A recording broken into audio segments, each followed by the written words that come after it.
Good afternoon, and welcome to Alden High School's 13th Annual Veterans Day Assembly. My name is Matthew Weiss. I am a senior here at Alden High School. It is my pleasure to be your MC this afternoon. I would like to begin by wishing all the veterans in attendance today an early Happy Veterans Day. At this time, I would like to introduce you to the Alden High School Band under the direction of Mrs. Kelly Neiman. To begin our program this afternoon, they will perform a piece called This Is My Country by Michael Sweeney.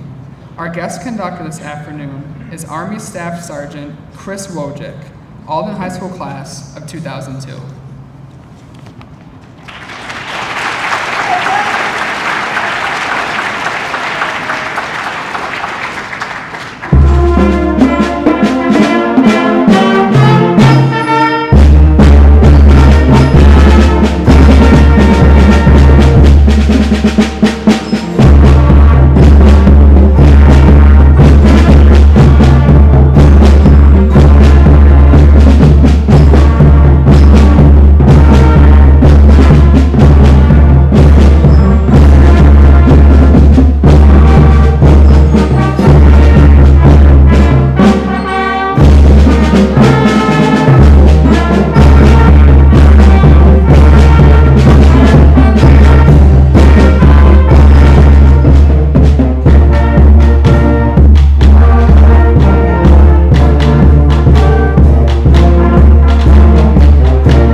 Thank you, Staff Sergeant Wojcik, Mrs. Neiman, and the Alden High School Band. At this time, please welcome to the podium our Senior Class President, Grace Posh.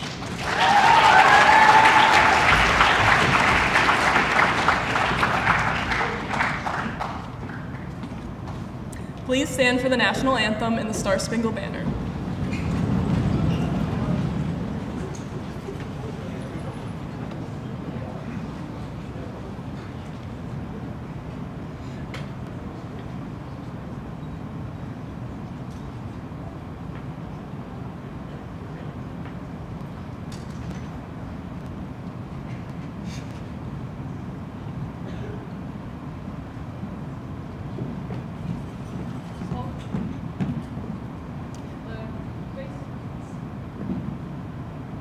Please join me in the Pledge of Allegiance. I pledge allegiance to the flag of the United States of America and to the republic for which it stands, one nation, under God, indivisible, with liberty and justice for all.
Please be seated.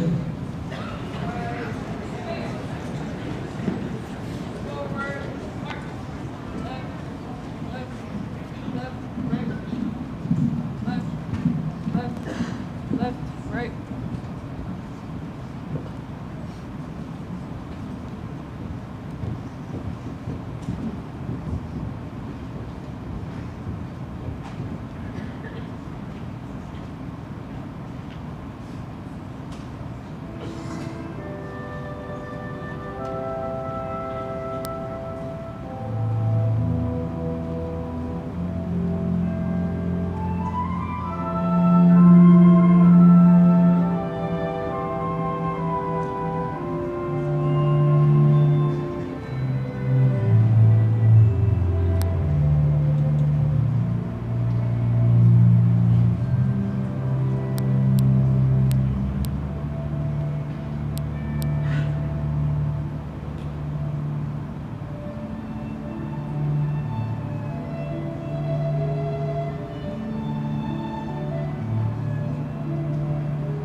Thank you once again to the Alden High School Band and Chorus led by Mrs. Neiman and guest conductor, Sergeant Staff Wojcik.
Since 1947, the Voice of Democracy has been the Veterans of Foreign Wars premier scholarship program.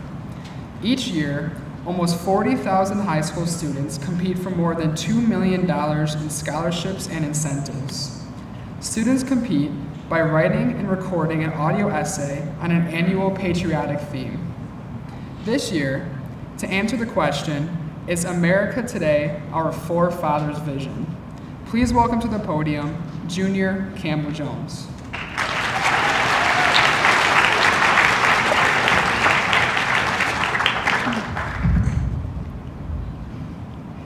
In the quiet corners of history, where whispers of revolution once stirred the hearts of men and women, there lies a dream born of courage.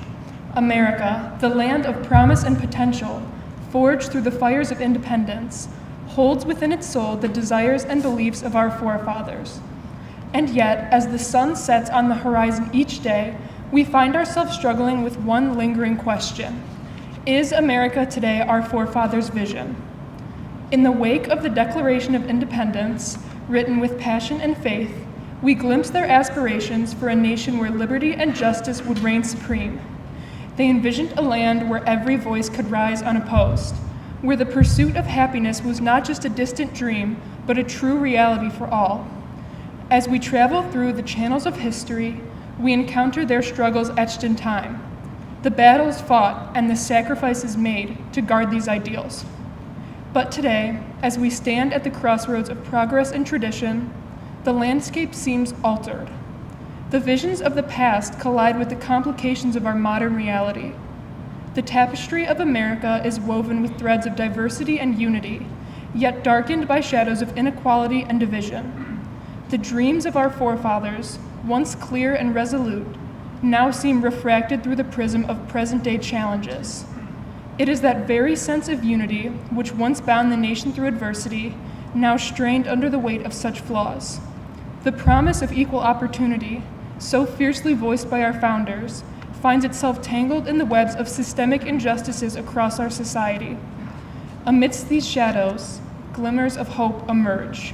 The spirit of resilience that defined our past lives on in the countless voices raised in pursuit of a more perfect union. From classrooms to boardrooms, from the streets to social media, Americans continue to strive for justice, equality, and freedom. The dreams of our forefathers, though tested and tempered by time, resonate still in the aspirations of each generation that dared to dream.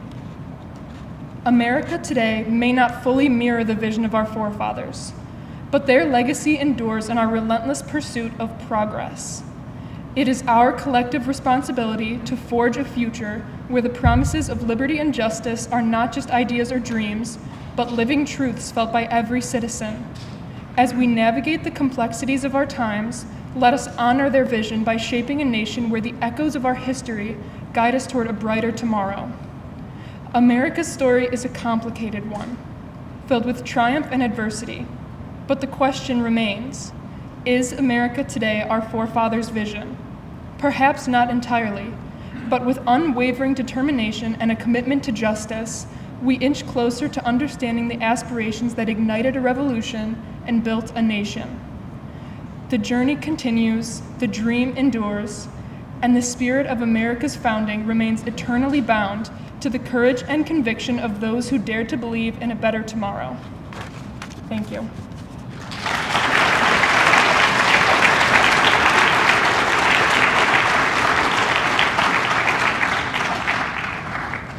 Thank you, Campbell, for your thoughtful reflection.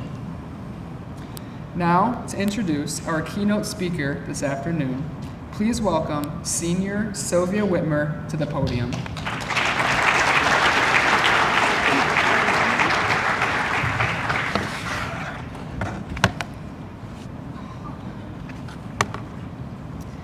Benjamin Canetti was born in March of 1974 in Ormond Beach, Florida, where shortly after, his parents Marcia and Paul Canetti moved back to Western New York, where they were from.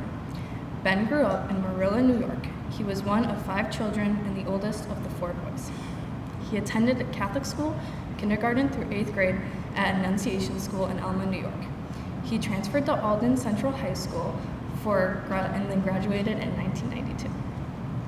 After high school, Ben joined the United States Air Force, enlisting in October of 1992. After basic training in San Antonio, Texas, he went on to train as a jet engine mechanic and received his first assignment at Dover Air Force Base, Delaware, where he maintained the C-5 Galaxy, the second largest aircraft in the world.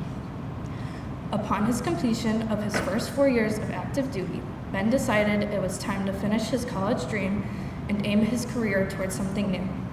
Ben moved back to Western New York, where he immediately enrolled at Buffalo State College, and at the same time joined the Air Force Reserve at Niagara Falls Air Force Base, where he traded in his mechanical background for a job as a flight engineer in the C-130 Hercules. It was the only career for an enlisted member with duties in the cockpit. 4 years later, Ben completed his undergraduate degree in computer information systems, and once again decided it was time for something bigger. In 2002, Ben applied and was accepted into Air Force pilot training. After the completion of officer training school and receiving the rank of second lieutenant, he spent the next 2 years moving around from base to base, completing a rigorous program. After flying 3 different aircraft, he received his pilot wings and moved once again back to Buffalo, New York. Ben spent the rest of his Air Force career as a full-time pilot at Niagara Falls, where he finished his last 2 assignments as the squadron commander and director of operations. He accumulated over 1,500 flying hours as a flight engineer and another 6,000 hours as a pilot.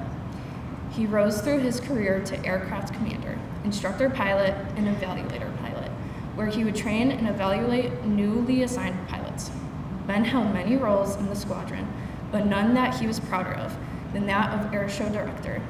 Ben produced and directed the airshow for 15 years at the base and finished that out by producing the first ever airshow in downtown Buffalo over Lake Erie, the Thunder on the Buffalo Waterfront Airshow.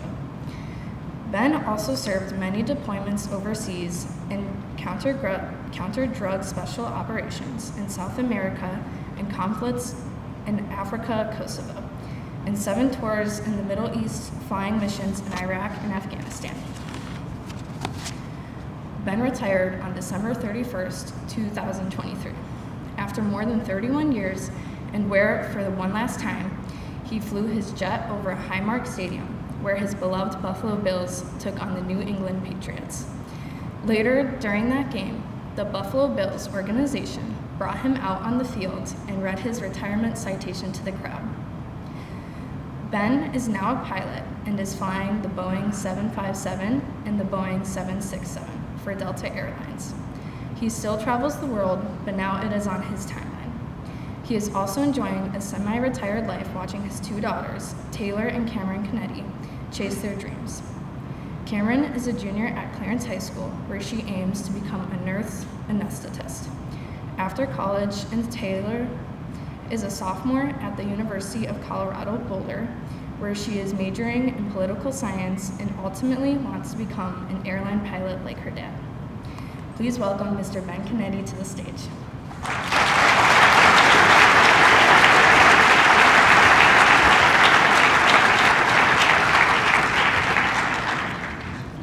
Thank you. That actually sounded a lot more impressive than it really was. So I enjoy my career, but before I get started, first of all, I want to say I speak in front of, I teach air show production in Las Vegas in front of big crowds. Done a bunch of interviews, whether I like it or not, producing and directing air shows and speaking to schools. But I'm not going to lie, coming back to your own high school, it's quite an honor. I have been back here once in 32 years. I drive by it all the time, but I've only stepped foot inside here once in 32 years. At the same time, with all the bigger crowds I speak in front of, definitely more nervous talking to you in front of your high school. But again, thank you all in high school. Thank you to my fellow veterans. The one thing I want to say is, as a vet, I never gave much thought to what my career meant. I'm not that deep of a person, and I guess the reflection started probably January 1st of this year when I finally hung it up after almost 32 years. I know military service means something different for everybody. I mean, I sit right by Byers here, and I went to high school with her and her husband, and they put in one hell of a career in the Marine Corps. I did a lot longer, but I've always had admiration for people like that. I flew a lot of Army and Marine Corps guys in and out of, and girls, in and out of Afghanistan, Iraq, South America. I've flown Navy SEAL teams. I've always had an admiration for them. My father was a Vietnam veteran. He was shot very badly into his second year in his tour in Vietnam. I spent about 4 months in a hospital in Saigon, and as a kid, he never talked about it. I had what we called our Uncle Rich, who was my dad's best friend in Vietnam. And the only way I ever got any stories or any history on their service was from him. But as a kid, I always grew up with a huge admiration for his service. And then after high school, I decided, well, I'm not much of a student, so I think it's time I joined the military. So I did, like you said, I joined in 1992. I didn't know what I was going to do. I knew I liked mechanics. I took the test to enter, and I qualified to be a jet engine mechanic.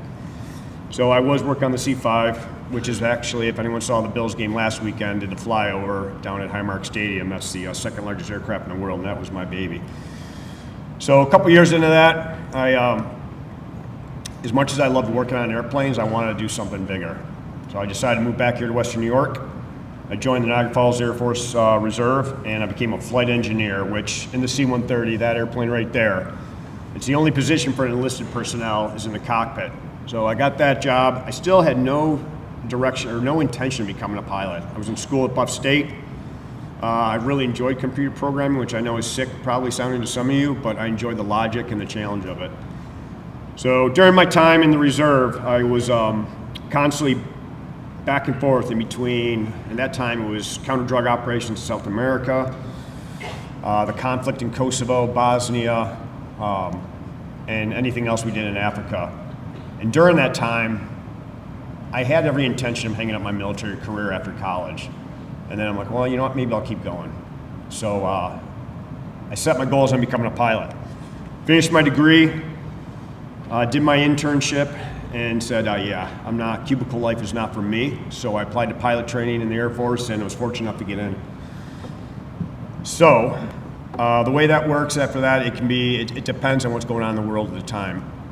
Unfortunately for myself and many others probably in this room that have served, after 9/11, the face of the military really changed. All focus was on the Middle East. So I moved back here from pilot training after 2 years of bebopping all over the U.S., and shortly after moving back here, within probably 5 months, I was sent over to the Middle East. My first tour as a second lieutenant, as a pilot in the C-130, and they say my very first mission was to go in at night into Al Asad Air Base outside of Fallujah, at night, landing with night vision goggles to pick up a Marine Corps unit. And at that time, in 2005, it was still pretty hot in Iraq. So I went up there, I remember my crew and I, and we were basically, we were a little bit nervous on the first mission, because you don't know what to expect. And they were shooting at you, not as much as some of the ground personnel, but a lot of them had surface-to-air missiles, which they could reach out and touch you with. So anyway, that was the first one. About this third mission, there was no more nerves. It was just an awesome job we did. I loved every minute of it. I had no idea how many times we were going to go back. Turns out it was 7 times in between there and Afghanistan. So I guess what I was going to say before is that I didn't join the military for some romantic thought or dream of, God and country and service. That just wasn't who I was. I joined because I needed to do something. I didn't have any direction. But that love for the military and the country came later. And the reason it did is what I saw while I was over there. While we were there, you saw a lot of awful things happen. But you saw how strong some of these people were. I remember I would land, and it doesn't matter where, in Iraq or Afghanistan, and I would get on the loudspeaker, and I would say, as the Army or Marines were getting on board, I would announce, say, is anybody from Western New York? And you get some kids raising their hands. So I had 2 seats in the cockpit, so I'd always bring any Western New Yorkers up to fly with us in the cockpit, and they got a real kick out of that. But hearing their stories, we put them on headset, and we'd fly, I don't know, anywhere from an hour to 5 hours with these people on board, and you heard a lot of stories.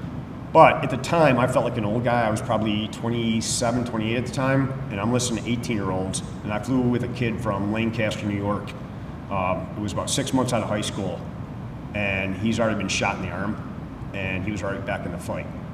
So that's where my love for the military came, my love for country, because I was inspired by an 18-year-old that was just out of high school and carrying a rifle.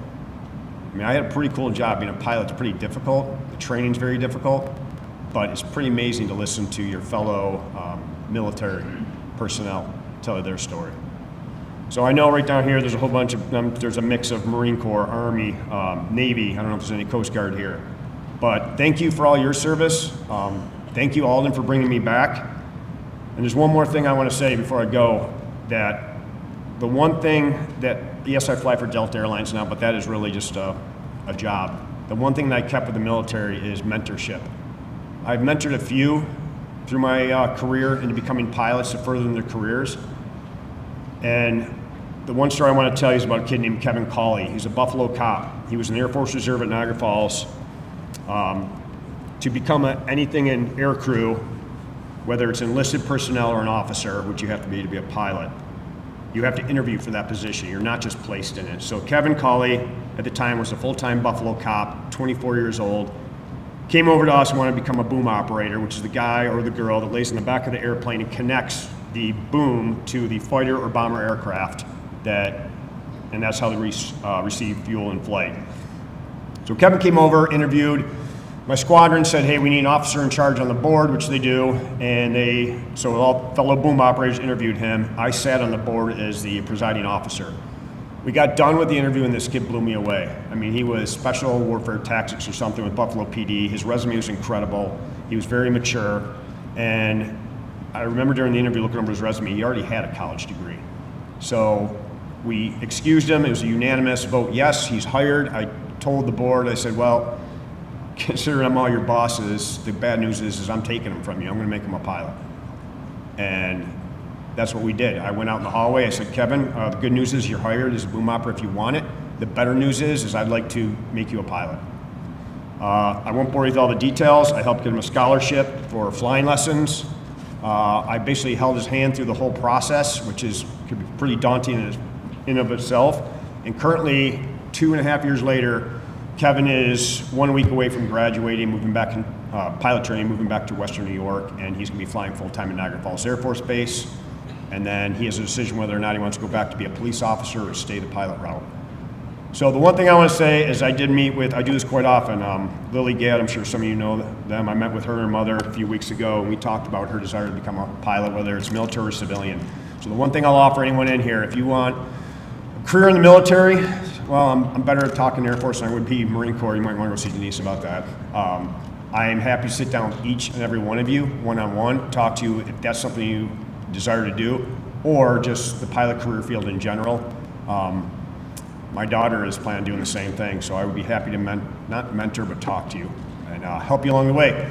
It's been a great career. The military is the single greatest thing I've ever done in my life. It's been a heck of a ride. I was sad to see it go, but 32 years was enough for me. So once again, thank you, Alden. Thank you, those that asked me to come out and speak. And thank you to my fellow veterans, and happy Veterans Day.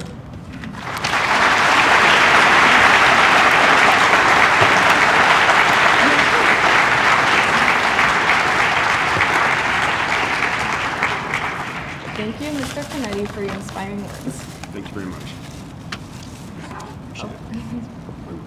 On behalf of the entire Alden school community, it is my honor to present you a small token of appreciation for being with us today to honor the great men and women like you who serve this nation as members of the U.S. military. Thank you very much.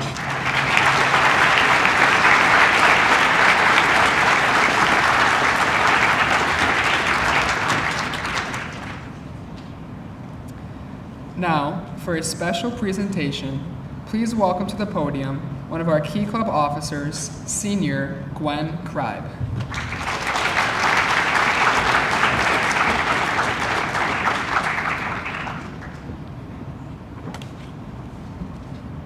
This year, Key Club, Alden High School's Community Service Club, wanted to help support veterans in our area in honor of Veterans Day. As you entered the school today, hopefully you noticed the field of almost 150 American flags. Many members of the Alden school community, individuals and businesses alike, sponsored a flag by making a donation to Western New York Heroes, a local organization that has supported Western New York veterans since 2007. We are proud to share that through our efforts, we were able to make a donation of over $1,200 to Western New York Heroes. Here today to accept a donation and to share more about the organization is Army veteran Shawnee Godino and her service dog Tucker.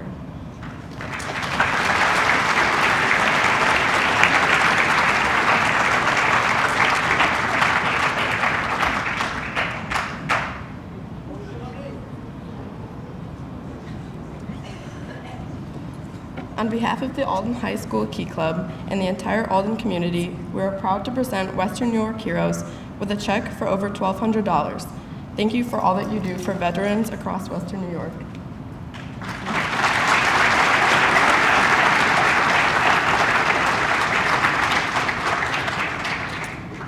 Hi everybody, I don't have a super special speech all planned out, but I just want to let you guys know that we are super, super grateful for every penny that is donated to us, to the Western New York Heroes, because every single penny that gets donated to us, sorry, he's still in training.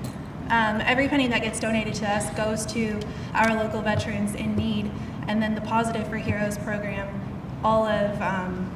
everything that gets donated to that actually goes out nationwide. We're all over the country with the Positive for Heroes. So if any veterans ever have any problems, reach out to the Western New York Heroes. We can help you. We don't want anybody feeling like they're not helped or they're alone. We have peer-to-peer programs. We have, like I said, our Positive for Hero programs, which Tucker over here is in right now. He's a super great dog. He's a Great Dane, and he's only 7 months old, so be patient with him. But yeah, thank you so much for everything. And the last thing I want to say is to all of the Vietnam veterans, welcome home.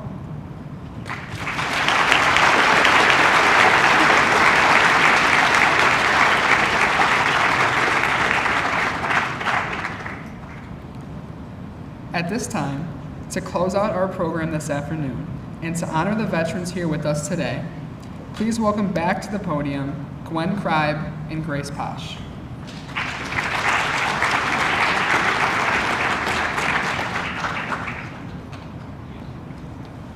Grace and I will read the names of each veteran present today by branch of service.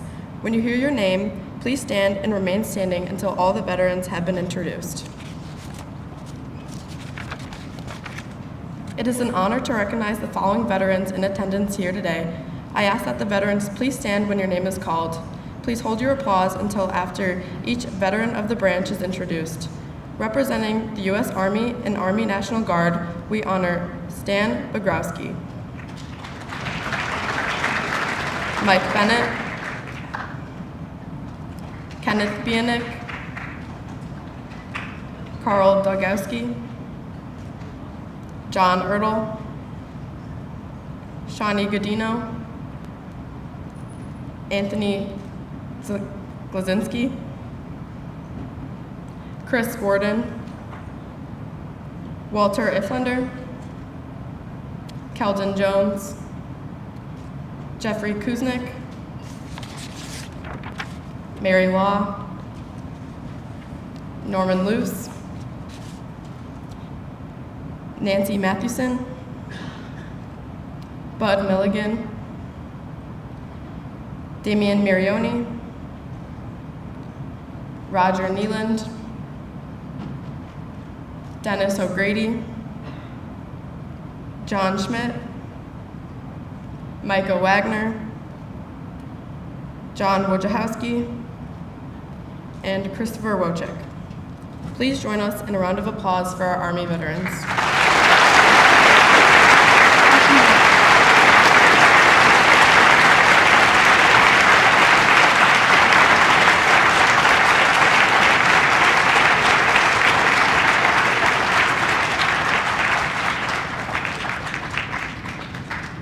Representing the U.S. Marines, we honor Denise Byers, Mark Byers, Phil Handagez, Andrew Bush, Bailey Henley, Justin Hewitt, Greg Kent, Lawrence Osika, Eric Puzin, Larry Stahl, Jerry Zajac, John Zazula. Please join us in a round of applause for our Marine veterans.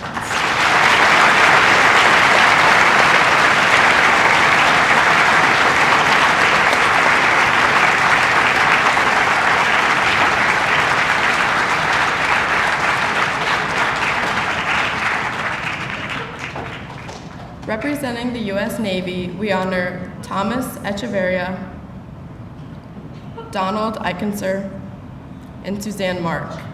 Please join us in a round of applause for our Navy veterans.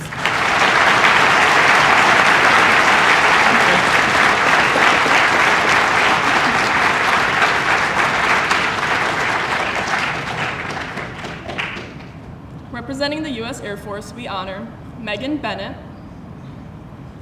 Benjamin Canetti, Richard Dygolski, James Helmicke, Robert Johnson, Edward Pitlick, Nicholas Smith, Jerry Zajac, Oh, and David Wolf. Please join us in a round of applause for our Air Force veterans.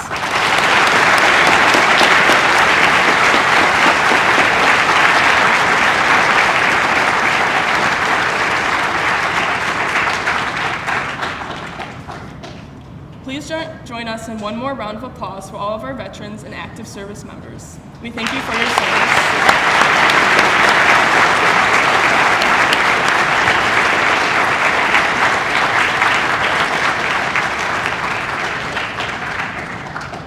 Thank you, veterans.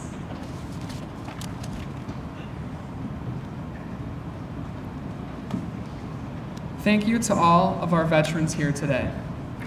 We thank you for your dedicated service to our country, and we honor the men and women who have made the ultimate sacrifice in defending our country. A special thanks to our keynote speaker this afternoon, Mr. Ben Kennedy. We are honored by your presence and all veterans today. Thank you to all active service members present today, especially the Color Guard. Special thanks to Trish Jakubowski from our Alden Food Service Department and the Marilla Country Village for sponsoring our reception immediately following today's assembly. And finally, on behalf of the entire Alden school community, I thank you all for being here this afternoon to appropriately recognize Veterans Day.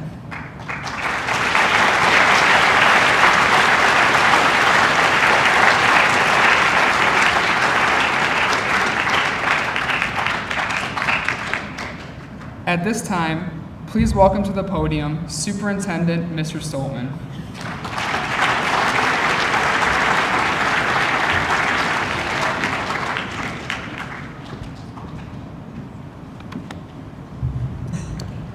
For those of you with the program are going off script a little bit, I apologize.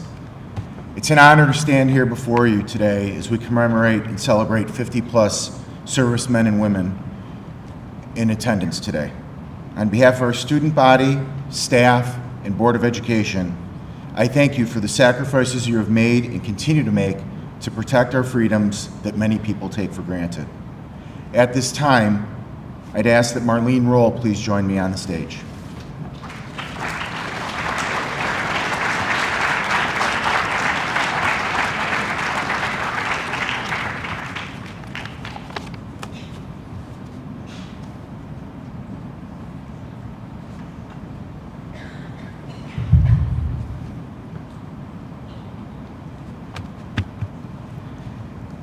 Marlene enlisted in the U.S. Army Reserve in February 1986 and served until February 1994. She served in Operation Desert Shield, Desert Storm from November 1990 until March of 1991. Marlene is an incredible advocate for veterans across Western New York and New York State. Over the last 30 years, she has held numerous leadership roles that support the Veterans of Foreign Wars community. She is currently a board member of the New York State Veterans Home in Batavia and serves Higher Ground USA in the same capacity, while also acting as the Secretary of Western New York National Cemetery Memorial Council. Marlene has built, owned, and operated her own business here in Alden for more than 20 years and has been married to her husband Jim for over 25 years. I've asked Marlene to join us today for a special presentation.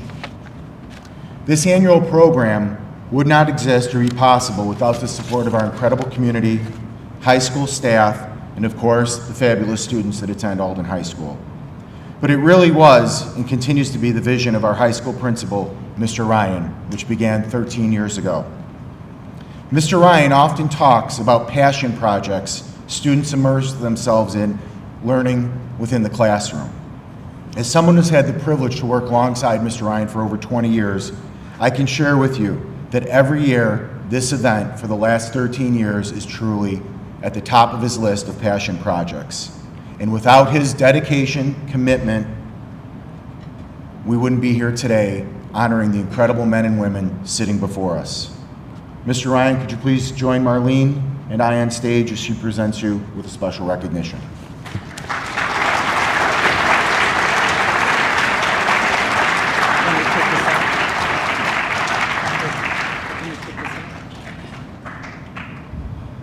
As veterans, it always does us our hearts good when somebody from the community is so passionate about our our veterans, our military, our country's history. It's important. Our history is important. And while you sit in school going through history class and thinking of something else to do, eventually you will understand how important it is. And if you go into the military, there's that extra special passion about our history, the things that go on in our world, and how it affects all of us. And so when we have a special person like Mr. Ryan, who is so dedicated to making sure everyone is recognized, understood, and heard, we felt we had to do a little special something for him.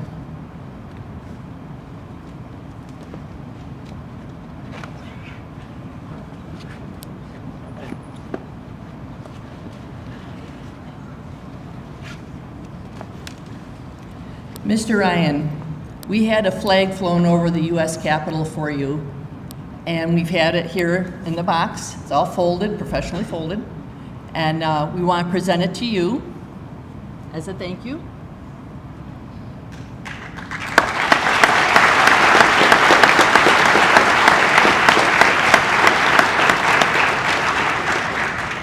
It comes with a certificate of authenticity, the flag of the United States of America. This is to certify that the accompanying flag was flown over the United States Capitol. This flag was flown at the request of the Honorable Nicholas A. Langworthy, Member of Congress, in recognition of Mr. Kevin Ryan's patriotism and dedication to teaching our youth the meaning and history of those who have served our country in uniform. Mr. Ryan, thank you so much.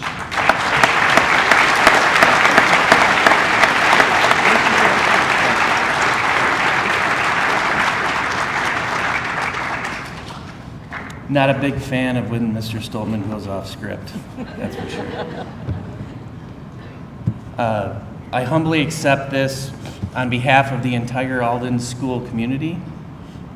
I specifically need to recognize Jeff Krizik, and I know he's here. Where are you, Jeff? Jeff's in the back. Jeff's a retired social studies teacher from Alden High School. And again, Jeff was instrumental in getting this passion project off the ground 13 years ago. Jeff and the social studies department and all of the departments that participated, and all of our students over the last 13 years who have participated as well. So I can't accept this without mentioning them and all that they do every year. We start in September, we start meeting right away, and again, it has always been, for me, one of the best days of the year, because I want our students and our staff to remember the importance of veterans and Veteran Day. So again, thank you on behalf of the entire Alden school community.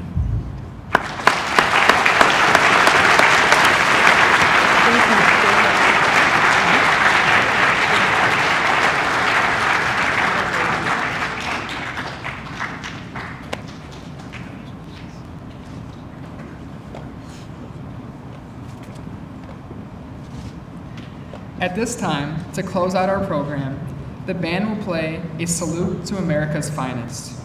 Incorporated into this piece is the anthem for each branch of service: Army, Navy, Coast Guard, Marines, and Air Force. Traditionally, as each anthem is played, those who serve in that branch of service stand at attention. We invite our veterans in attendance today to do so, if you would like. Thank you, and enjoy a salute to America's finest.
Thank you. At this time, I would like to invite all of our veterans and their hosts to please stand and recess to the cafeteria for a brief reception. All others, please remain seated. Thank you.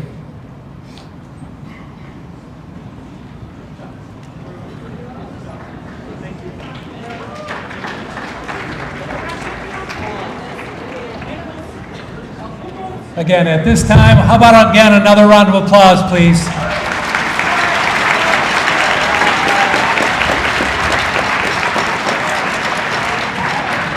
We'll give our vets and their guests another minute or two, and then I'll start dismissing students back to class.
All right, guys, at this time, if we could just lower the music for a second.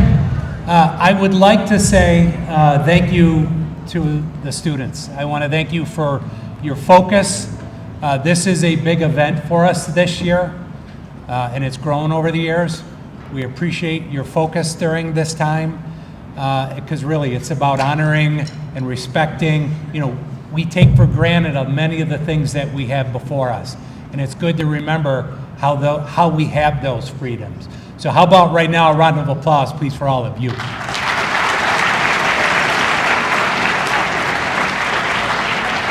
All right, and at this time, seniors, you are dismissed to 4th block.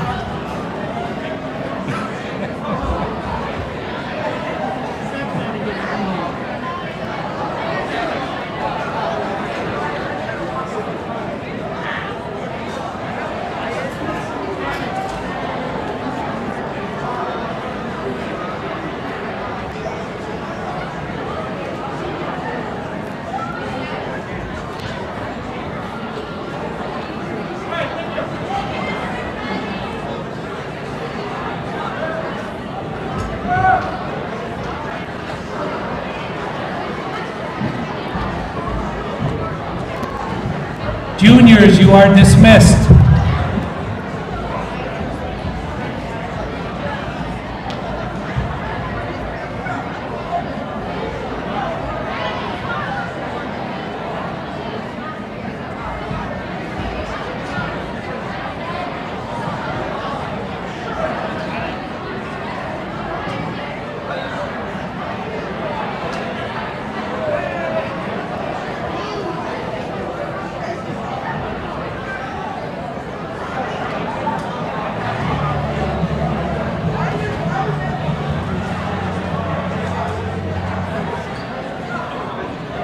And sophomores, you are dismissed.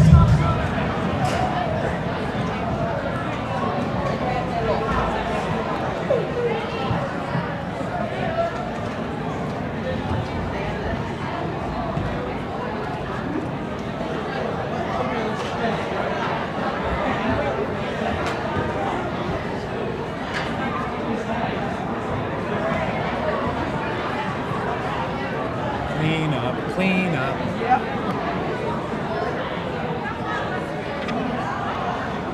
And freshmen, you are dismissed.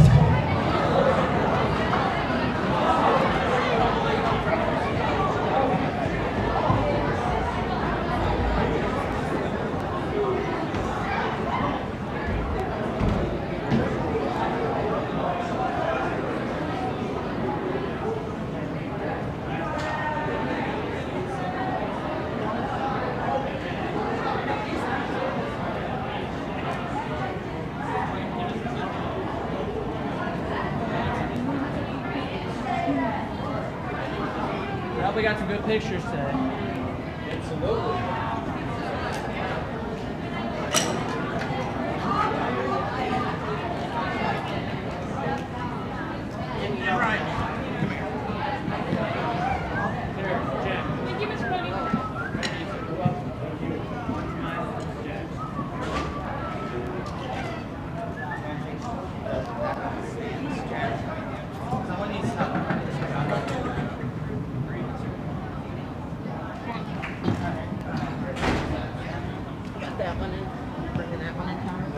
Yeah, no, you got that. You got that. Right, don't hold it by the ring. Hey, that's my stop.